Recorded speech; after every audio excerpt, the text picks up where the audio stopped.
네. 오늘은 그 디스조인트 셋 데이터 스트럭처에 대해서 얘기해 보겠습니다.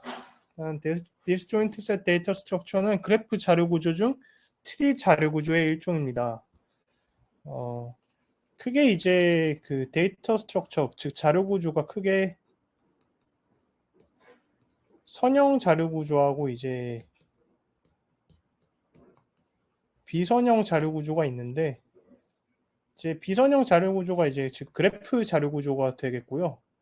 이 중에서 이제 그 트리 자료 구조의 일종인 디스조인트 셋 데이터 스트럭처를 이제 배우는 것입니다. 주로 디스조인트 셋 데이터 스트럭처는 말 그대로 상호 베타적 결합이라는 그런 집합 관계를 표현할 때 이제 사용을 하고 있습니다. 여기서 이제 디스조인트 셋, 즉 상호 베타적 결합이란 것은 상호 베타적인 부분 집합들로 나눠진 원소들에 대한 정보를 저장하고 조작하는 자료 구조입니다. 그러니까 예로 들어보면은 뭐 1번부터 10번의 숫자를 가진 학생들이 뭐 각각 조를 이제 배정받는다고 이제 해볼게요. 그러면은 이제 1번 학생하고 2번 학생이 이제 같은 조로 이제 합쳐지고, 뭐 3번 학생이 또 1번 학생이 속한 조에 이제 뭔가 합쳐진다. 그러면 이들이 이제 한 조가 되겠고, 뭐 나머지 학생들에 대해서는 이제 뭐 한 4번에서 10번 정도까지는 또 뭐 두 번째 조를 뭔가 만들게 될 수 있겠죠? 이런 경우에 이제 학생은 느 이제 한 조에만 이제 속해야 된다는 전제 조건이 있어요. 그러니까 2번 학생은 뭐 첫 번째 조에 속해 있으면은 이 4에서 10번 학생이 속한 조에는 속할 수가 없어요. 이런 식으로 서로 소가 없는 집합들을 표현할 때 이 디스조인트 셋이라는 자료 구조를 사용을 한다고 보시면 됩니다.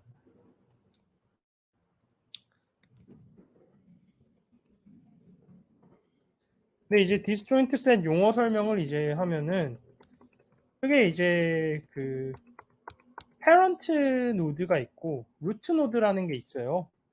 이게 이제 어떻게 되는 거냐면은 얘를 아까 그 1번부터 10번 학생이 이제 조로 나눠지는 예를 들어보겠습니다. 1번 학생하고 이제 2번 학생하고 뭔가 같은 조로 이제 처음에 합쳐졌어요. 그러면은 1번 학생이 이제 뭐 2번 학생의 이제 루트가 이제 되는 거예요. 그래서 2번 학생의 이제 패런트 노드는 이제 1번 학생이 되는 거고요. 여기에 이제 3번 학생도 이 조에 이제 속하는 연산을 우리가 취했을 때 3번 학생의 이제 그 부모 노드는 2번이 되겠고요. 그리고 3번 학생의 루트 노드, 즉 이 부모는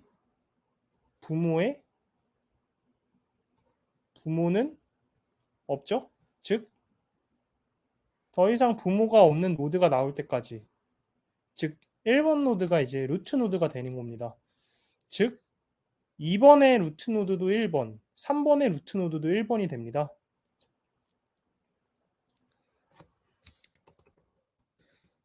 그리고 이제 디스조인트 셋이라는 자료 구조에 필요한 연산을 알아보겠습니다.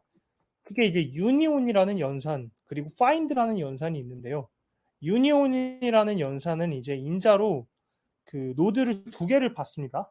X 노드와 Y 노드를 받아서 X 노드와 Y 노드를 합쳐주는 연산을 이제 취해줍니다. 이거의 이제 정의가 X와 Y의 루트 노드를 같게 만들어주는 것입니다. 즉 1번 학생하고 2번 학생하고 유니온을 맺었어요. 1번 학생은 루트 노드가 본인 자신인 거고, 즉 뭔가 이렇게 표현할 수 있겠죠? 이렇게 별표로 표현을 할게요.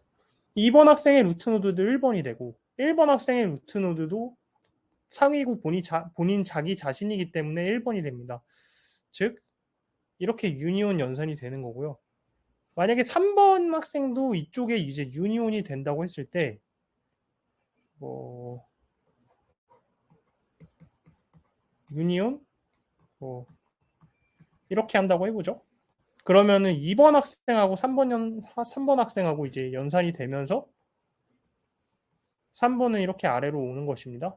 그러면은 3번의 루트 노드도 1번, 2번의 루트 노드도 1번.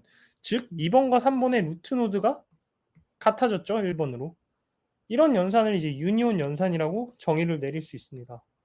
그리고 find x라는 거, 이제 find 연산이라는 거는 이 x라는 인자를 이제 우리가 이 노드의 이 x 노드의 루트 노드를 이제 찾는다고 보시면 됩니다. 그래서 여기서 예를 들어서 find 3번 연산이라는 것은 3번 노드의 루트 노드를 우리는 찾고자 하기 때문에 이거는 뭔가 1번이 되겠죠. 마찬가지로 find 2번도 1번이 될 것입니다. 그래서 이 find가 만약에 같게 된다면은 이 2번하고 3번은 같은 그룹에 속하고 있다고 볼 수 있겠죠? 그러면 이제 디스조인트 셋의 구현을 직접 해보겠습니다. 이러한 디스조인트 셋을 구현하기 위해서는 이제 뭐 틀이라는 자료 구조를 이제 사용을 하고 이 디스조인트 셋이라는 거의 이제 구현 방식은 크게 이제 퀵 파인드 그리고 퀵 유니온 그리고 유니온 바이 랭크 그리고 패스 컴프레션 그리고 이제 패스 컴프레션하고 유니온 바이 랭크를 모두 사용해서 이 디스조인트 셋을 뭔가 최적화한 자료 구조 이렇게 뭔가 구현을 단계별로 해볼 수가 있겠습니다. 그리고 디스조인트 셋 데이터 스트럭처는 결국에는 이 유니온이랑 파인드라는 이 두 가지 연산을 우리가 구현을 하는 자료 구조라서 이걸 이제 유니온 파인드 자료 구조라고도 말을 합니다. 네, 이상입니다.